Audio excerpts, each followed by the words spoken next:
My name is Olivia, and at 38, I never expected to hear that doorbell again. Standing in my $15 million Atherton mansion, successful CEO of a tech empire I built from nothing, I froze. 15 years of family exclusion had left scars that success could not heal. Through the security camera, I saw them all waiting outside their faces, a mixture of awe and desperation. The family that once threw me away had come crawling back. Tell me where you are watching from, and hit that like and subscribe button before we dive into how I watched the color drain from their faces when they realized what was coming. Growing up in a middle-class neighborhood in Chicago, my childhood should have been ordinary. My father, Walter, worked as an engineer at a respectable firm, bringing home a comfortable salary. My mother, Elaine, taught third grade at the local elementary school, beloved by her students and the community. From the outside, we appeared to be the perfect American family, living in a four-bedroom colonial with a white picket fence and a golden retriever named Buddy. But appearances can be deceiving. I was the youngest of three children. My brother Philip was 7 years older, the golden boy who excelled at everything he touched. Football, scholarships, straight A's, and a charming personality that made everyone gravitate toward him. My sister Sophia, 5 years my senior, was the beauty of the family with her perfect blonde curls and dazzling smile. She was a talented pianist and the captain of the debate team. And then there was me, the afterthought. From my earliest memories, I felt the difference in how I was treated. While my siblings received praise and attention for their achievements, mine were met with indifference or criticism. When I brought home straight, as my mother would merely nod and say, "That is what we expect." When Philip or Sophia brought home the same grades, there would be celebrations and special dinners. "Why can you not be more like your sister?" my mother would ask when I struggled with piano lessons. "Sophia was playing Mozart at your age." My father was no better. He attended every single one of Philip's football games, cheering from the stands and boasting to his colleagues about his son's athletic prowess. But when I qualified for the state science fair in 5th grade, he claimed he was too busy with work to attend. "Science is not really a spectator sport, Olivia," he said dismissively. "Besides, I have an important meeting that day." I later discovered he had rescheduled that important meeting to watch Philip's practice game. My 10th birthday was the clearest example of where I stood in the family hierarchy. Mom had promised a small party at our house with a few friends from school. I had been looking forward to it for weeks, even helping to make the invitations by hand. The morning of my birthday, I woke up early, excited for the celebration. "Olivia, there has been a change of plans," my mother announced over breakfast. "Philip has a championship game today, and we all need to be there to support him. We will have to reschedule your party." My heart sank as I realized what was happening. "But Mom, my friends are coming in 2 hours. We cannot cancel now." "Do not be selfish," my father interjected. "This is a big day for your brother. Family comes first." Family comes first. That phrase would haunt me for years to come, especially when I realized it never seemed to apply when I was the one who needed support. The party was hastily canceled. I called each friend while fighting back tears, explaining that we would have to celebrate another time. Then I was dragged to Philip's football game, where I sat in the bleachers for 3 hours, forgotten as my parents cheered and my sister socialized with her friends who had also come to watch. No one sang happy birthday that day. No one mentioned it at all. When we got home, there was no cake, no presents, just leftover pizza from the celebration for Philip's winning game. I ate alone in my room, tears silently falling onto my plate. Sophia was perhaps the cruelest. As a young teenager, when I was still in elementary school, she found ways to torment me psychologically. She would invite friends over and then exclude me from their activities, locking me out of rooms or speaking in whispers that stopped the moment I entered. She borrowed my things without asking and returned them damaged if at all. When I complained to our parents, she would put on an innocent face. "Olivia is just being dramatic again," she would say, and they would believe her. Philip was not actively mean, just indifferent. As the big brother, he could have protected me from Sophia's bullying, but he chose to stay out of it. He lived in his own world of sports and popularity, too busy to notice the quiet suffering of his little sister. The only person who showed me genuine love was my grandmother Eleanor, my mother's mother. Grandma Eleanor lived an hour away and visited once a month. During those visits, I felt seen for the first time. "You have a special spark, Olivia," she would tell me as we baked cookies together in the kitchen. "One day, the world will see what I see in you." She brought me books because she noticed how much I loved to read, unlike my parents who viewed my reading habit as antisocial. She attended my science fairs and school performances, sitting in the front row and beaming with pride.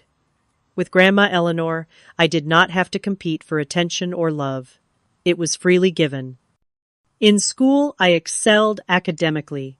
My teachers praised my intelligence and creativity, but at home, these accomplishments were minimized. "Book smarts will only get you so far in life," my father would say when I showed him my report card. "You need to develop social skills like your sister if you want to succeed." I tried to join clubs and activities to win their approval. I signed up for debate team like Sophia, but when I advanced to regionals, my parents were too busy to attend. I tried out for soccer, hoping my father might show the same enthusiasm he did for Philip's sports. But when I made the team, he merely commented that girls' sports were not as competitive as boys'. By the time I reached high school, I had resigned myself to being invisible in my own family. I focused on my studies, knowing that education was my ticket to freedom. I worked part-time at the local library, saving every dollar for college. I applied for scholarships in secret, determined to forge my own path. When acceptance letters came from top universities, including Yale and Stanford, my parents seemed surprised, as if they had never considered that I might be capable of such achievements. Their reaction was tepid at best. "Those schools are very expensive," was my father's first comment, "and very far from home." I detected a note of relief in his voice at the thought of my leaving. It confirmed what I had always suspected. I was an obligation, not a beloved daughter. My heart broke a little more that day, but it also strengthened my resolve to build a life where I would be valued. Little did I know then that the worst betrayal was yet to come, and that the true nature of my place in the family would be revealed in the cruelest way possible. The pivotal moment that shattered any remaining illusions about my family came when I was 23. I had graduated from Stanford with honors, earning a computer science degree with a specialization in cybersecurity. I had secured a job at a tech startup in San Francisco, my first step toward independence. I was starting to believe that maybe, just maybe, I could finally earn my family's respect through my achievements. Then came the call that Grandma Eleanor had passed away unexpectedly from a heart attack. I was devastated. The one person who had made me feel loved and valued was gone. I flew back to Chicago immediately for the funeral, my heart heavy with grief. The funeral was a somber affair with relatives I barely knew, offering condolences and sharing memories of my grandmother. Throughout the service, I sat alone in the front row while my parents, Philip and Sophia, huddled together, presenting a united front of family grief. No one thought to check if I was okay, despite knowing how close I had been to Grandma Eleanor. After the service, the family gathered at my parents' house. The reading of the will was scheduled for that afternoon. I sat quietly in the corner of the living room, leafing through a photo album of Grandma Eleanor, trying to process my loss. When the lawyer arrived, everyone gathered in the dining room. As he read through the will, most items and assets were distributed as expected. Grandma Eleanor's house went to my mother, her car to Philip, and her jewelry collection to Sophia. Then came the surprise. To my beloved granddaughter Olivia, the lawyer read, "I leave my grandmother's ruby ring and the sum of $5,000. You were always special to me, and I know you will make me proud." The room fell silent. Then my mother let out a scoff. $5,000 and her old ring. That is it. I was stunned by her reaction. I had not expected anything and was deeply touched by Grandma Eleanor's gesture. The ruby ring was a family heirloom that had belonged to my great-great-grandmother. It was not the monetary value that mattered to me, but the sentiment behind it. My father's face had turned an alarming shade of red. "This is outrageous," he sputtered. "Eleanor always did favor Olivia for some reason."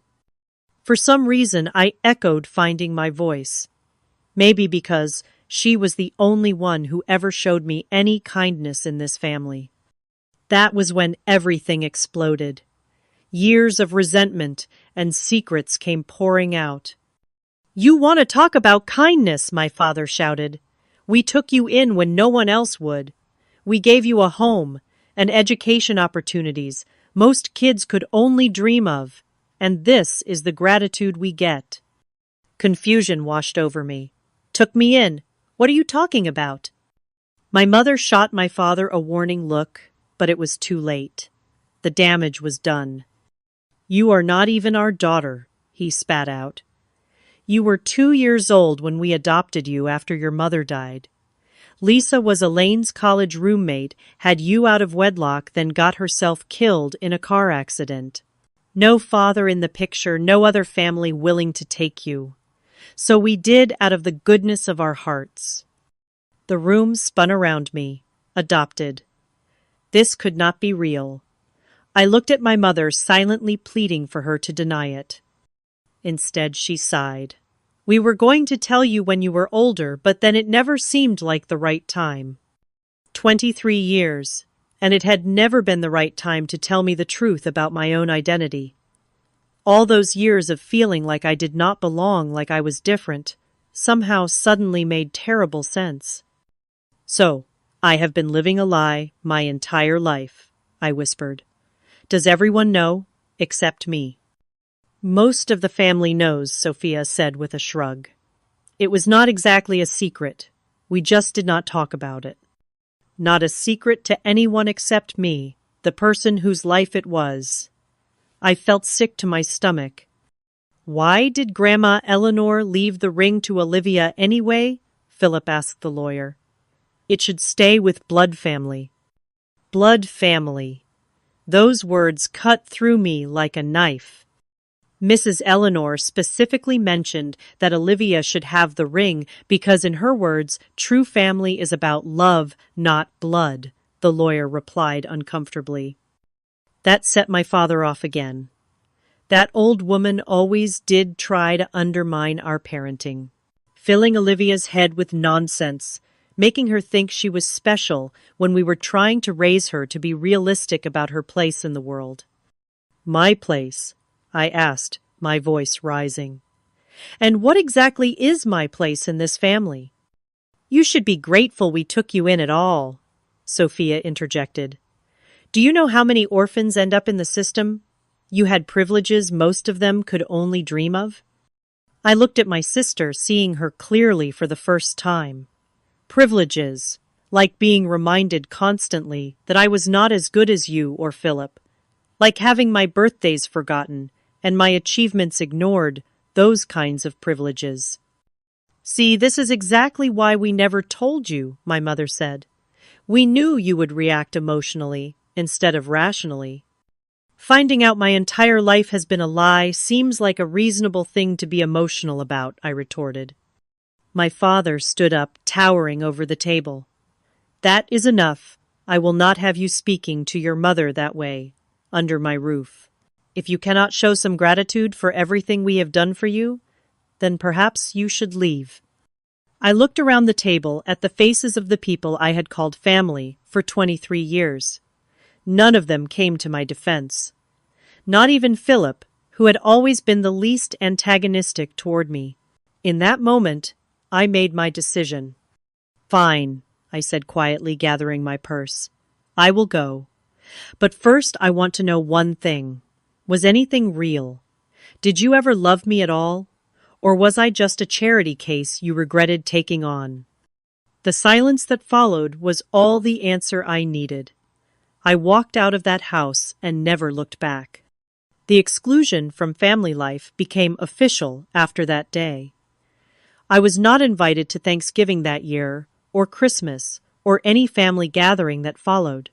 I saw photos on social media of family reunions, holiday celebrations, and milestone events, all without me. Sophia would occasionally post pictures with captions like, "Complete family gathering," or "So blessed to have everyone I love in one place," pointed reminders that I was not considered part of everyone.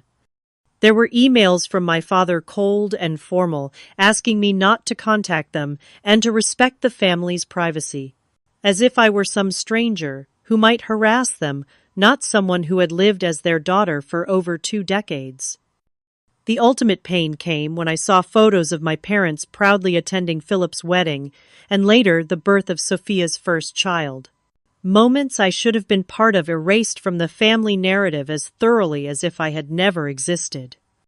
With the $5,000 from Grandma Eleanor and her ruby ring as my only inheritance, I cut all ties and vowed to build a life so successful that they would one day regret throwing me away. Little did I know just how dramatically that vow would be fulfilled.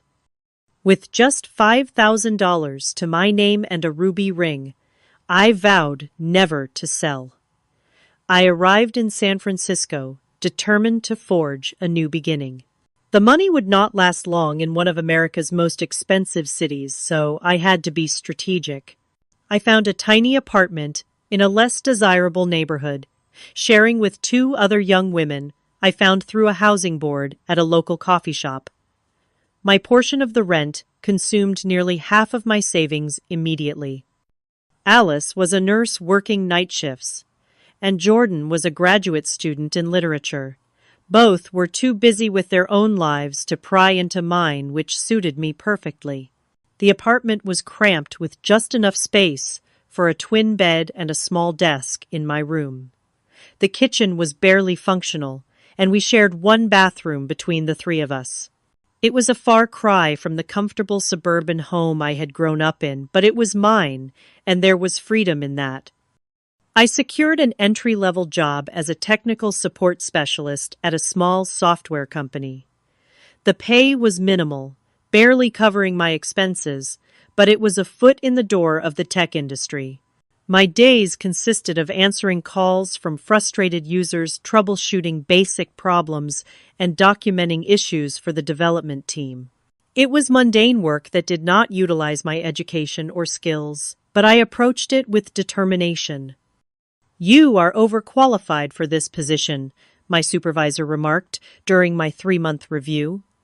"But I appreciate your work ethic. Keep it up, and there will be opportunities for advancement." I did not want to wait for gradual advancement. Each night after my shift ended, I would return to my tiny room and spend hours teaching myself additional programming languages and cybersecurity protocols. I enrolled in free online courses, participated in coding challenges, and built small projects to enhance my portfolio. Sleep became a luxury I could rarely afford, but every hour of work was an investment in my future. To save money, I lived on ramen noodles and peanut butter sandwiches. I cut my own hair, shopped at thrift stores for clothes, and walked miles to avoid paying for public transportation when the weather permitted. Every dollar saved was a dollar that could keep me independent from the family that had rejected me. 6 months into my self-imposed exile, I attended a free tech workshop at the public library. The topic was emerging threats in cybersecurity, an area I had been focusing on in my studies. The presenter was Professor Diana Chen, a renowned expert in the field from Berkeley. I sat in the back row, absorbing every word of her presentation, taking detailed notes on concepts I wanted to research further. When the formal presentation ended and the crowd began to disperse, I gathered my courage and approached her with a specific question about encryption protocols she had mentioned. Professor Diana looked surprised by the technical nature of my question. "That is an insightful observation," she said. "Most people would not have caught that nuance. Are you working in the field?" I explained my background and current situation, carefully omitting the personal details about my family. Something about Professor Diana's kind eyes and attentive listening made me feel seen in a way I had not experienced since Grandma Eleanor. "You have a good mind for this work," she said after our conversation. "I am hosting a hackathon next month at Berkeley. You should come." That hackathon changed the trajectory of my career. Working with a team of strangers, I helped identify a significant vulnerability in a popular financial application. Our solution won third place, and more importantly, caught the attention of several industry professionals. Professor Diana became my unofficial mentor, inviting me to additional events and recommending resources to further my education. "You have a unique perspective on security," she told me, after I shared some of my ideas. "You see vulnerabilities others miss because you think differently." Under her guidance, I began developing a concept for a new approach to data protection, one that focused on behavioral patterns rather than traditional password systems. The idea had potential, but turning it into a viable product would require resources I did not have. "You should consider seeking investors," Professor Diana suggested. "This concept could revolutionize personal data security." The world of venture capital and startup funding was completely foreign to me. I spent weeks researching, preparing a business plan, and practicing my pitch. Professor Diana introduced me to a few of her contacts, but the responses were lukewarm at best. "The concept is interesting, but you have no track record. Come back when you have a working prototype. We typically invest in founders with more experience." Rejection after rejection piled up. 27 investors turned me down, each dismissal, echoing the rejections I had faced from my family. But unlike then, I refused to accept that I was not good enough. To sustain myself financially while pursuing my vision, I took a second job, bartending, at a popular tech hangout spot. The irony was not lost on me that I was serving drinks to successful entrepreneurs whose ranks I was desperate to join. The late-night shifts were exhausting after full days at my tech support job, but they provided additional income and unexpectedly networking opportunities. One night, a customer named Travis left a generous tip after we had a brief conversation about the future of digital privacy.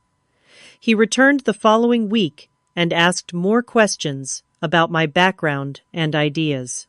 After several such conversations, he revealed that he was an angel investor specializing in cybersecurity startups.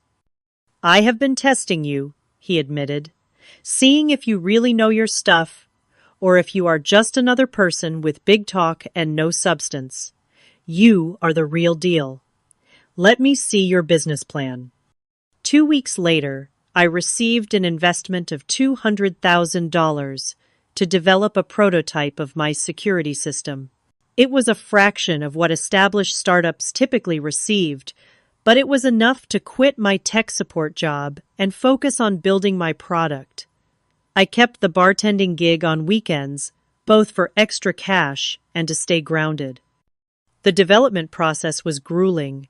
I rented a small office space and worked 16 to 18-hour days, 7 days a week. There were technical challenges I had not anticipated, requiring me to learn new skills on the fly. There were moments of doubt when the code would not work, or when a security protocol failed testing. During those dark moments, I would hold Grandma Eleanor's ruby ring and remember her words, "You have a special spark, Olivia." The loneliness was perhaps the most difficult aspect. While I had acquaintances like Professor Diana and my roommates, I had no close friends, no one to celebrate small victories with or to provide comfort during setbacks. I had built walls around myself after the betrayal by my family, afraid to let anyone close enough to hurt me again. There were nights I cried myself to sleep, exhausted and overwhelmed. Nights when I questioned if I was on a fool's errand, trying to prove my worth to people who had made it clear they did not care. But each morning I would get up and return to my code, driven by a determination that grew stronger with each obstacle overcome. After 8 months of development, I had a working prototype. It was rough around the edges, but demonstrated the core functionality of my security concept. Travis arranged a demonstration for a group of more established investors, and this time they were impressed. "This approach to behavioral authentication is genuinely innovative," one of them commented. "With the right refinement, this could be a game changer for consumer security." That demonstration secured an additional round of funding, enough to hire 3 employees and move to a proper office space. Secure Now was officially born, and with it, the first step toward building the empire that would one day make my family regret their decision to cast me aside. The launch of Secure Now's first commercial product exceeded even my most optimistic projections.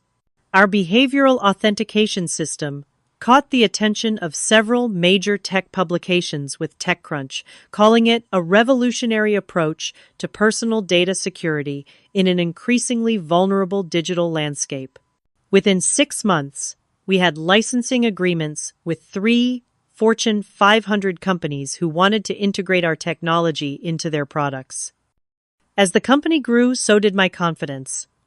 I expanded from our small office to a full floor in a downtown San Francisco building.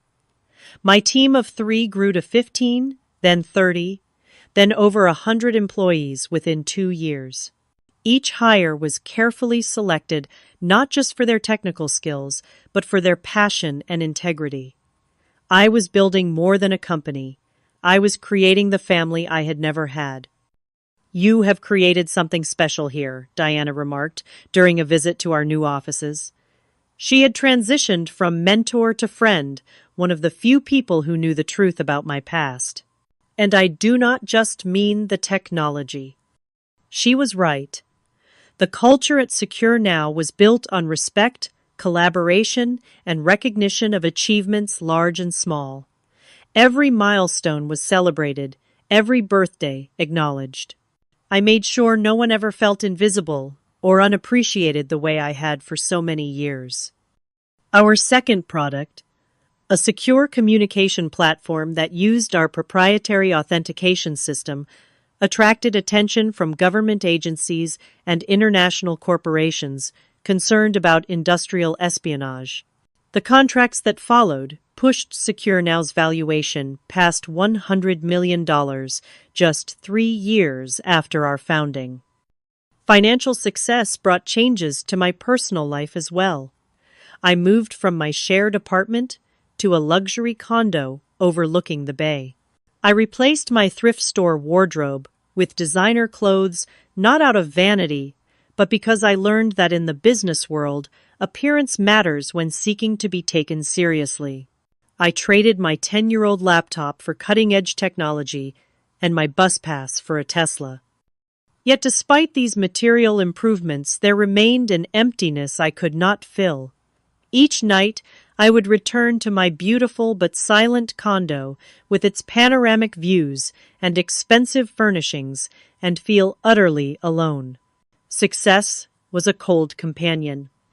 On the 5th anniversary of Secure Now's founding, we secured our biggest deal yet, a $200 million contract to overhaul the security infrastructure for a consortium of international banks. The celebration at the office was jubilant, with champagne flowing and employees cheering as I announced bonuses for everyone. But when the party ended and everyone went home to their families, I returned alone to my condo and opened a bottle of wine. As I sipped my drink on the balcony, I found myself scrolling through social media, a habit I had mostly broken, but occasionally indulged in moments of weakness.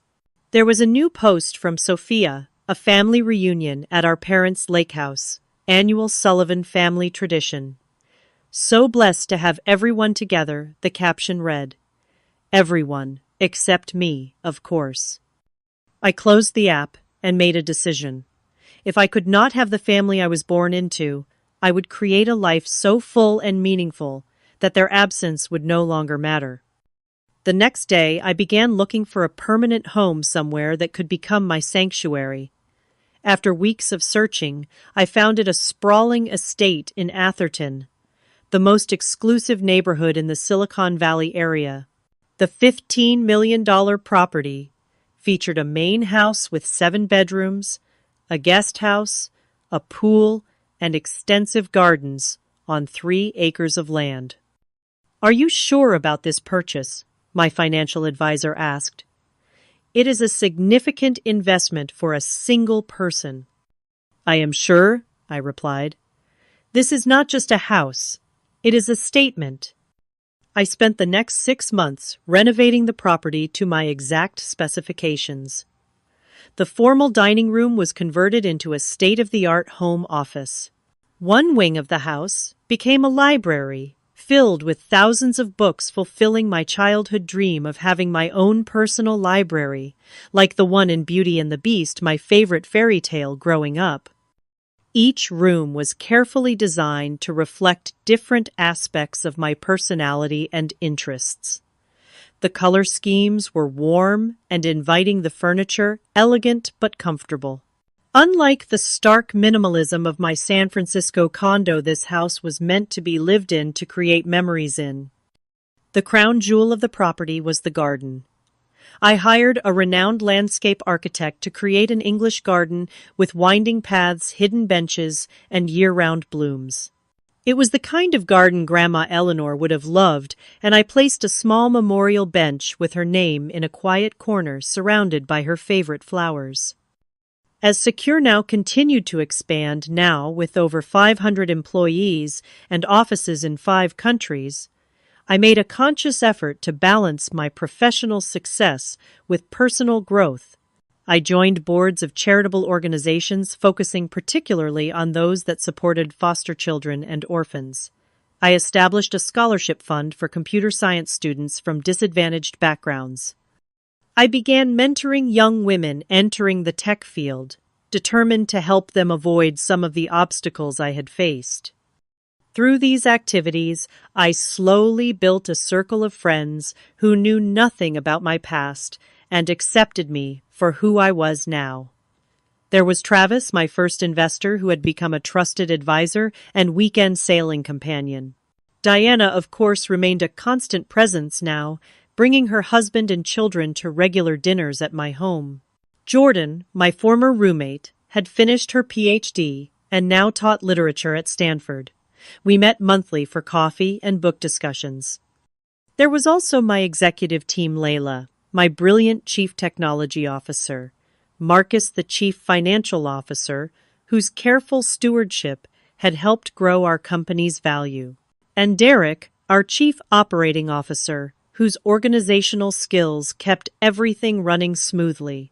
They had started as employees, but had become something more over the years, people I trusted and respected. This carefully constructed family of choice helped fill some of the emptiness, but there were still moments when the past would creep in. Late at night, I would sometimes find myself looking through an old photo album I had kept from my childhood, one of the few possessions I had taken when I left my parents' house. The smiling faces in those photos seemed to belong to strangers, now people I once thought loved me, but had proven otherwise. 10 years after founding Secure Now, I took the company public. The IPO was wildly successful, making me a billionaire overnight, at least on paper. My face appeared on the cover of business magazines with headlines like, "Security Queen: How Olivia Sullivan Built a Tech Empire from Nothing." If my biological family saw these articles, they never reached out. Their silence was both a relief and a lingering wound. On the 15th anniversary of the day I had been cast out of my family, I hosted a charity gala at my Atherton estate. The event raised over $10 million for foster care organizations, a cause that had become deeply personal to me. As I stood addressing the crowd of Silicon Valley elites, politicians, and celebrities who had paid thousands of dollars for the privilege of attending, I could not help but reflect on the journey that had brought me here. From a confused and hurt young woman with just $5,000 and a ruby ring to my name, I had transformed into one of the most powerful women in tech. The mansion around me, the respect of my peers, the impact of my charitable work, all served as testimony to what I had achieved despite, or perhaps because of being discarded by those who should have loved me most. Yet for all my success, there remained a small, wounded part of me that still wondered why I had never been enough for them. That part was about to get an unexpected answer when the very next day, my security system alerted me to visitors at my gate. It was a quiet Sunday morning, the kind I cherished after busy weeks of meetings and business travel. I was enjoying a cup of coffee on my terrace, still in my silk pajamas, watching hummingbirds flit around the feeders I had installed throughout the garden. The tranquility was shattered by the chime of my security system, indicating visitors at the front gate. Annoyed at the unexpected interruption, I picked up my tablet to check the security camera. What I saw made my coffee cup slip from my fingers and shatter on the stone floor. There they were, standing at my gate like ghosts from a past life. My father Walter, now in his 70s, his once dark hair completely gray, his tall frame slightly stooped with age. My mother Elaine beside him, her face more lined than I remembered, but still wearing the same pearl necklace she had worn for as long as I could recall. Philip stood slightly behind them, heavier, now his former athletic build softened by middle age. And Sophia, still immaculately dressed and groomed, her blonde hair now expertly highlighted to hide any graying, with 2 children clutching her hands, a boy who looked about 10 and a girl of perhaps 8. 15 years. 15 years of silence, of exclusion, of pretending I did not exist, and now they were here, standing at the entrance to the life I had built without them. My first instinct was to ignore them, to let them wait at the gate until they gave up and left. But curiosity won out. What could possibly have brought them here? After all this time, what could they want from me now? With trembling hands, I pressed the intercom button. "Can I help you?" I asked, my voice carefully neutral. "Olivia! It is Mom and Dad," my mother's voice crackled through the speaker, "and Philip and Sophia. We were hoping we could talk to you." Talk to me, after 15 years of silence. I should have said no. I should have told them to leave and never come back. But some deeply buried part of me, that little girl who had always longed for her family's approval, made me press the button to open the gate. I rushed to my bedroom to change, pulling on jeans and a simple blouse, running a brush through my hair. I did not want to look like I had made an effort for them, but neither did I want to appear as though their arrival had caught me off guard. By the time the doorbell rang, I had composed myself, at least outwardly. I opened the front door with what I hoped was an expression of mild interest rather than the emotional turmoil raging inside me. The 5 of them stood on my doorstep, looking up at the grand facade of my home with poorly concealed awe. "Olivia," my mother said, stepping forward with arms outstretched as if to embrace me, "you look wonderful." I stepped back slightly, avoiding the hug. Thank you, I replied coolly. This is unexpected. We have been trying to find the right time to reach out, my father said, his voice softer than I remembered. When we saw the article about your charity gala in the Wall Street Journal, we thought it might be time to reconnect. The Wall Street Journal. Of course. They had not come because they missed me or regretted their actions. They had come because they had seen evidence of my wealth and success in a national publication. Please come in, I said, my hospitality on autopilot, even as my mind processed this revelation. I led them through the grand foyer, with its marble floors and sweeping staircase, into the main living room, where floor-to-ceiling windows overlooked the gardens and pool. This is quite a home, Philip said, whistling softly as he took in the custom furnishings and original artwork on the walls.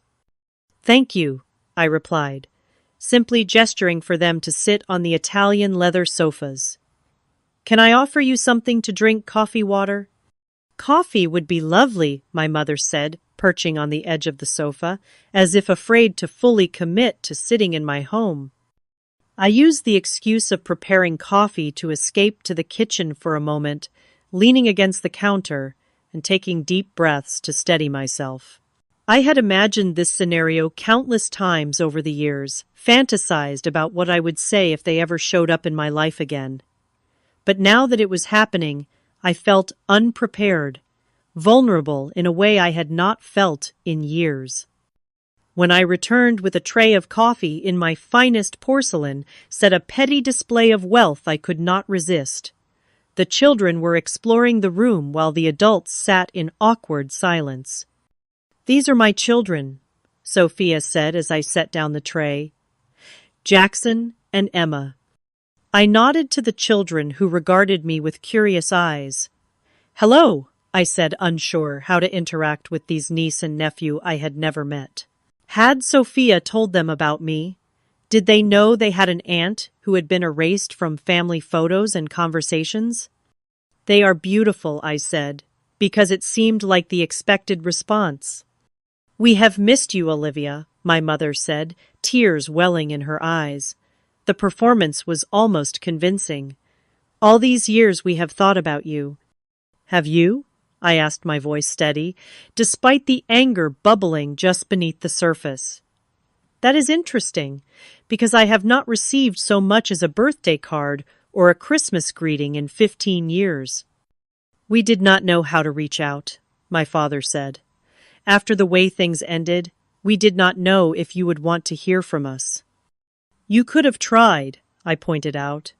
My email address has not changed. My company is not exactly difficult to find. We have been following your career, Philip interjected. Reading about your success, we are all very proud. Proud, I repeated, the word tasting bitter on my tongue. Now you are proud. Not when I graduated with honors, not when I started my company, not when I needed support and encouragement. Only now, when I have a mansion and a billion-dollar company now, you are proud. An uncomfortable silence fell over the room. The children sensed the tension and moved closer to their mother, who put protective arms around them. Olivia, my father said after a moment, clearing his throat. We did not just come to reconnect, though that is certainly our hope. We also came because, well, we could use your help. And there it was. The real reason for their sudden appearance in my life. What kind of help, I asked, already knowing the answer. Financial help, my father admitted, having the grace to look embarrassed. My company went bankrupt last year. The economic downturn hit us hard, and at my age, finding new employment has been challenging. I lost my job in the tech sector 6 months ago, Philip added. Been freelancing, but it is not stable. And I am going through a divorce, Sophia said, her voice dropping, to ensure her children did not hear. Harold left me for his secretary classic story. The settlement is still being negotiated, and my lawyer bills are astronomical. I looked at each of them in turn. These people who had cast me out when I had nothing and had returned now that I had everything. The audacity was breathtaking. "We were thinking," my father continued, apparently mistaking my silence for consideration, "that perhaps you could help us restart the family business. A loan of about $2 million would allow us to re-establish ourselves and create something the whole family could be part of." "The whole family," I repeated. "Yes," my mother said eagerly. "You could be part of it too, of course. Though I imagine you are too busy with your own company. But you could be a silent partner, and it would help secure your niece and nephew's future." She gestured to the children, a calculated move to pull at heartstrings I was not sure I still possessed. "We would pay you back, of course," my father added, "with interest, and perhaps you could consider allocating some shares in your company to the family trust. Keep it all in the family, so to speak." The nausea I felt was overwhelming. The sheer nerve of them to walk into my home after 15 years of silence and ask not just for money, but for a piece of the company I had built entirely without their help or support. To speak of family as if it were a concept that still included me when it suited their financial needs. "I see," was all I said, my mind already formulating a response they would never forget. I rose from my seat, with deliberate calm smoothing the fabric of my jeans as I gathered my thoughts. The room felt charged with tension, my family watching me with expressions ranging from hope to thinly veiled calculation. "Please make yourselves comfortable," I said with practiced hospitality. "The coffee is imported from a small cooperative in Colombia. I visited the farms myself last year." This casual mention of international travel, of the kind of lifestyle where one could personally visit coffee producers halfway around the world, was not lost on them. My father's eyes narrowed slightly, recalculating the extent of my wealth. Sophia glanced around the room with renewed interest, as if mentally appraising the value of each piece of furniture and artwork.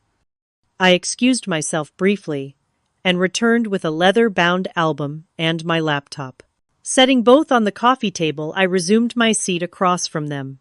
Legs crossed, posture relaxed, but confident the way I sat in board meetings when I knew I held all the cards.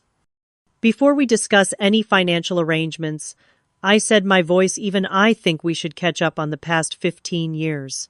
After all, we are family, right?" I emphasized the word family, just enough to make it clear I recognized the irony. My mother nodded eagerly. "Yes, of course. We have so much to catch up on." "Let us start with family gatherings," I suggested, opening the album. "I have been keeping track of them, you know." Their confused expressions turned to discomfort as I revealed the first page, a printed screenshot of a Facebook post from 15 years ago, shortly after our falling out. It showed a Thanksgiving dinner at my parents' house, the caption reading, "Grateful for family today, and always." "This was 3 months after you told me never to contact you again," I said conversationally, as if discussing the weather. "I noticed all of you were there, plus Uncle Robert and Aunt Linda and their children. Cousin Jessica even flew in from Denver." I turned the page. Christmas same year. Nothing better than having the whole family together for the holidays. "That is a lovely tree, Mom. Did you use the ornaments I made in elementary school? Or did those get thrown out along with my baby pictures?" Page after page, I showed them evidence of the life they had lived without me. Birthday celebrations, graduations, weddings, baby showers for Sophia's children, anniversary parties for my parents.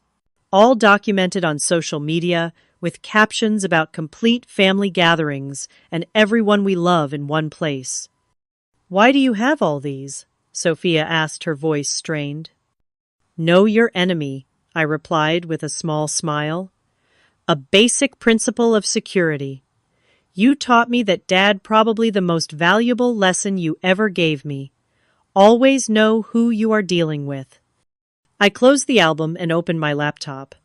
Now let us move on to more recent history.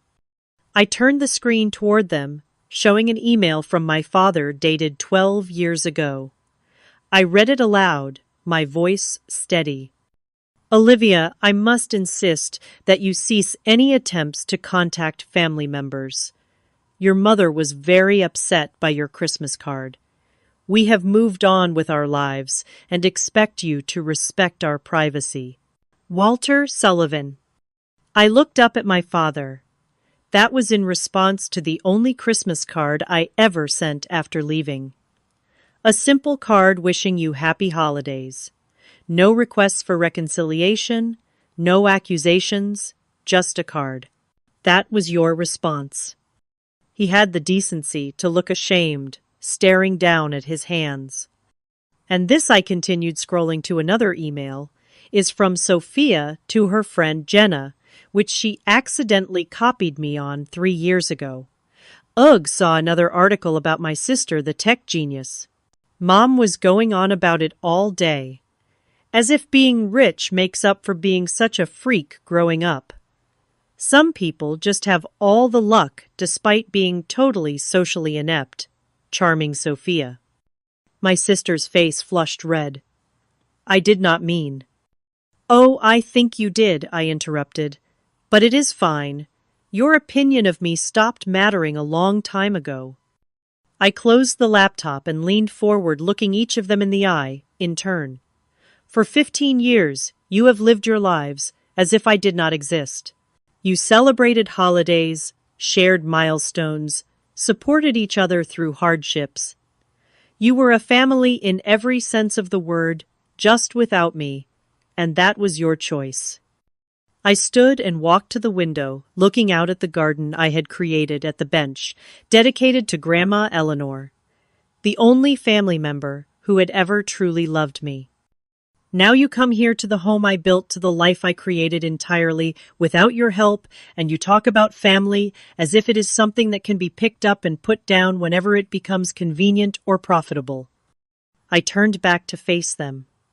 Let me be very clear. I do not need a family that only wants me when I have something to offer them. I do not need parents who only acknowledge me when I am successful. I do not need siblings who mock me behind my back, but come asking for handouts. The color had drained from my father's face. My mother was crying silently, whether from genuine remorse or frustration at the failure of their plan, I could not tell. Philip stared at the floor, and Sophia sat rigid with anger or embarrassment or both. That said, I continued my voice, softening slightly, as I looked at the children who appeared confused and uncomfortable. I do not believe in punishing children for the sins of their parents. I returned to my seat and addressed my niece and nephew directly. Jackson Emma, I am your Aunt Olivia. We have never met before today, but that is not your fault. I would like to get to know you both, if you are interested. The children looked to their mother for guidance, uncertain how to respond to this stranger claiming to be their aunt. And to that end I said, returning my gaze to the adults, I will not be giving you $2 million to restart a family business that failed once already. I will not be signing over shares of my company to a family trust. What I will do is establish education funds for Jackson and Emma to ensure they have the opportunity to attend any college they choose when the time comes. Sophia's expression was a complex mixture of relief, disappointment, and wounded pride. We do not need your charity, she began. It is not charity, I cut her off. It is an investment in the only innocent parties in this room. The funds will be managed by my financial team and will only be accessible for educational expenses. You will have no access to the money. I stood signaling that the meeting was coming to an end. That is my offer. Take it or leave it. My father stood as well, his face flushed with a familiar anger. After everything we did for you. What exactly did you do for me? I asked quietly. Remind me. We gave you a home when no one else would, sputtered. We fed and clothed you, sent you to good schools. You did the legal minimum required of parents, I corrected him. And you made sure I knew every day that it was an obligation, not a choice made from love. The moment I was old enough to be cast out, you did exactly that. My mother rose, tears still streaming down her face. Olivia, please. We made mistakes. We are sorry. Are you sorry for what you did? Or sorry that I became successful without you? I asked. Because those are very different things. She had no answer to that. I think it is time for you to go, I said gently, but firmly.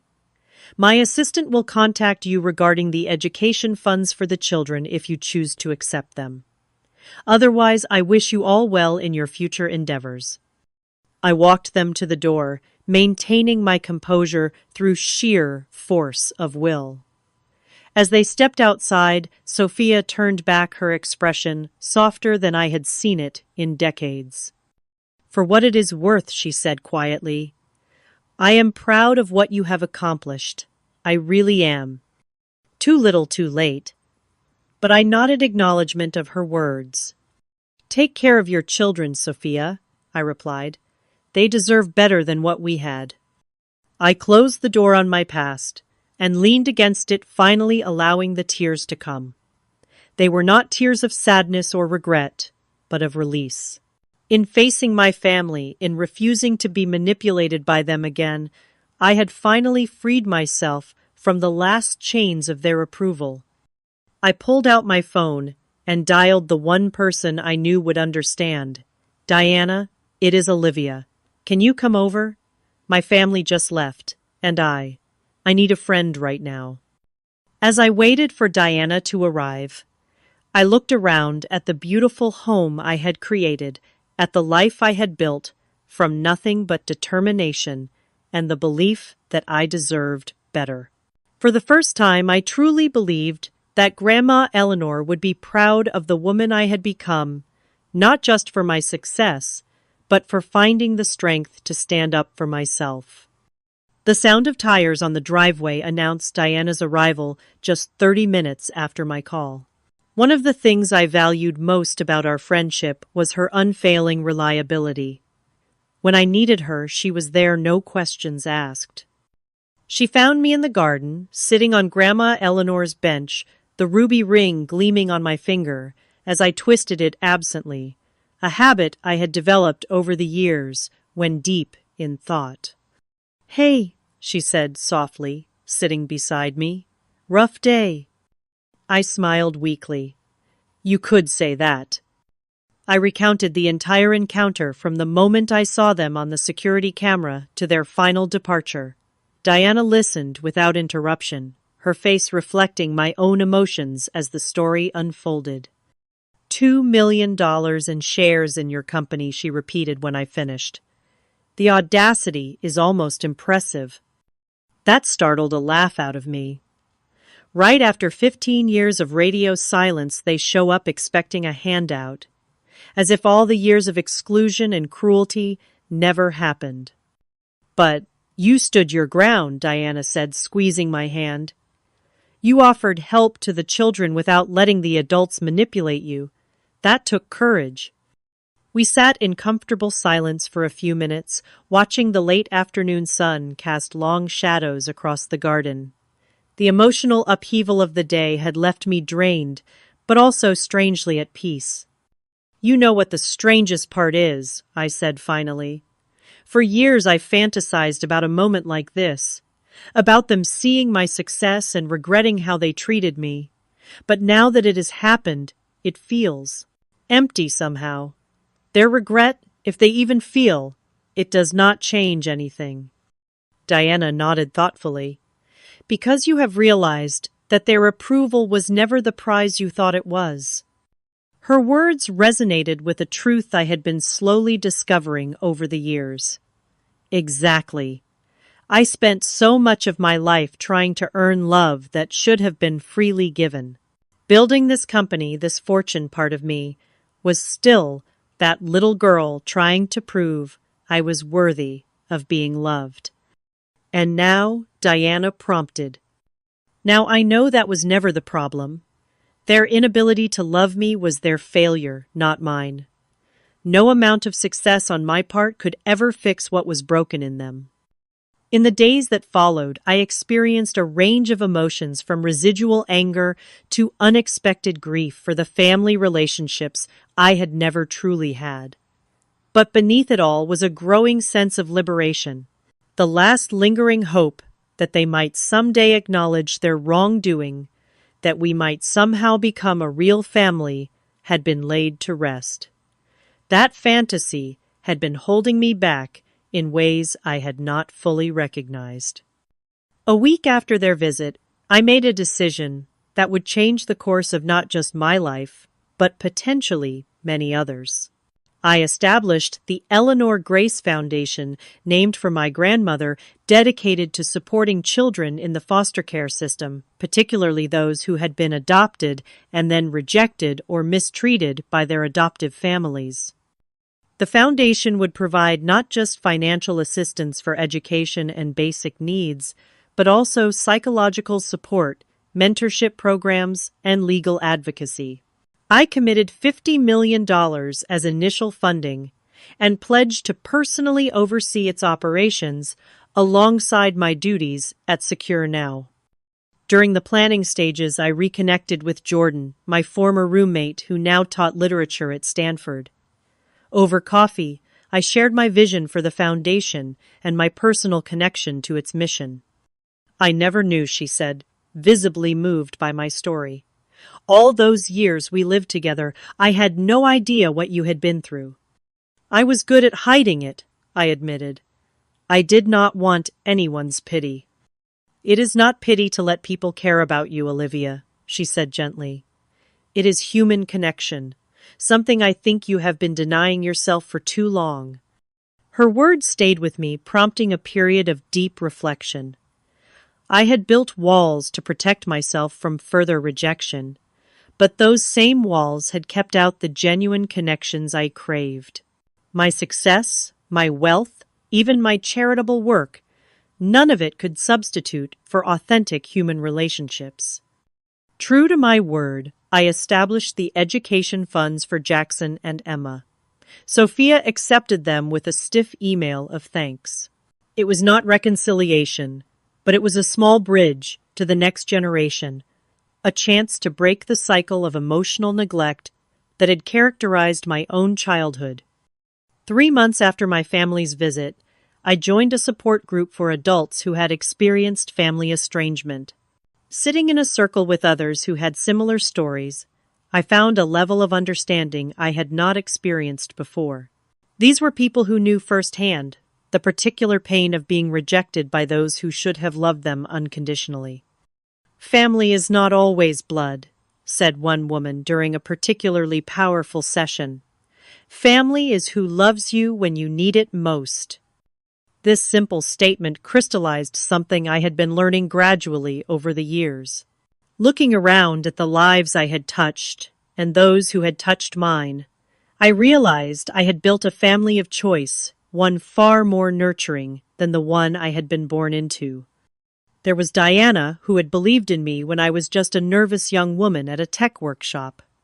Travis, who had taken a chance on my ideas when 27 other investors had said no. My executive team at Secure Now, who had stood by me through the company's growth and challenges. The children benefiting from my foundation's programs, whose letters and artwork now decorated a wall in my home office. 6 months after the confrontation with my biological family, I decided to host a gathering at my Atherton estate. Not a formal charity gala or business function, but a simple celebration of connection. I invited everyone who had become important to me over the years, from Diana and her family to my first roommates in San Francisco, from Travis and his wife to members of my support group. The house and gardens were filled with laughter and conversation with people who knew my story and accepted me as I was, flaws and all. As I looked around at these diverse individuals who had chosen to be part of my life, I felt a sense of belonging I had searched for my entire life. Late in the evening, I found a quiet moment alone on Grandma Eleanor's bench. The ruby ring caught the light from the garden lanterns, sparkling with the same warmth I remembered in her eyes. I could almost hear her voice. True family is about love, not blood. She had been right all along. Blood ties may be the beginning of family, but they are not its definition. Family is built through love, respect, and choices made day after day to show up for one another. It cannot be measured by DNA or legal documents, but by the depth of connection and the safety found in each other's presence. My journey from rejected child to successful businesswoman had been driven partly by a desire to prove my worth to those who had discarded me. But the true transformation came when I realized that my worth had never been in question, only their ability to see it. The family that had once defined me by my absence had lost their power over my happiness. In their place was a community of chosen family people who had earned their place in my life through their actions, not their blood relation. As I sat in my garden, surrounded by the life I had built, and the people who had helped me build it, I felt at peace in a way I never had before. The wounds of the past would always be part of my story, but they no longer defined my future. The ruby ring on my finger was no longer just a reminder of the one person from my biological family who had truly loved me. It had become a symbol of the truth I had learned through pain and triumph, that we all have the power to create our own definitions of family, to build connections based on genuine love rather than obligation. For anyone out there who has felt the sting of family rejection, who has wondered if something is inherently wrong with them because the people who should love them the most have turned away, I want you to know this. Your worth is not determined by those who failed to see it. You deserve love. You deserve belonging. And you have the power to create a family of the heart that will cherish you exactly as you are. Have you ever had to create your own family when your biological one let you down? What helped you heal from family rejection? Share your stories in the comments below, and do not forget to like, subscribe, and share this video if it resonated with you.